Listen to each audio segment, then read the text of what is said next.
Bwana Yesu asifiwe, wapendwa katika Kristo. Habari ya uzima, habari ya muda hii. Leo Jumapili nzuri sana ambayo Mungu atatuzawadia na ni kisha ibada. Kweli Mungu ni mwema na Mungu anatupenda sana. Ni kwamba tukiangalia kwenye kitabu cha Wathesalonika wa pili sura yake ya 3 na mstari wa kwanza, ambapo Paulo wakati alikuwa gerezani alimfunga, alisema kwamba tuombeeni, yaani kuwaombea wale ambao wanashughulika na kazi ya Mungu, ambao wanaipeleka injili mbele, ili wale ambao hawajapata injili wapate kufanikiwa pia waokoke. Na kuna wale maadui ambao hawapendi kabisa injili iendelee.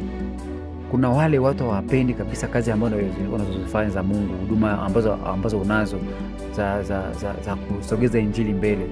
Kuna wale kabisa wataki, na utafikiria kwamba wako mbali na wewe. Sio kwamba wako mbali na wewe, ni wengine unaishi nao, wengine unatembea nao, wengine unakutana nao njiani, sehemu yote ile ambayo unaweza kuwakuta wapo.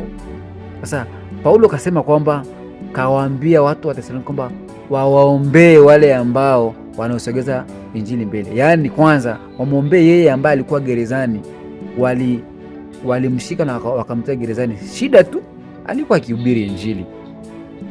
Ni nafasi na sisi sikia leo tuwaombee wainjilisti, wachungaji, maaskofu ambao wanatoa injili ya kweli, neno la kweli la Mungu, ili wengine wapate uzima wa milele. Sio jambo rahisi na sio kila mtu atapenda huduma ambayo unaifanya.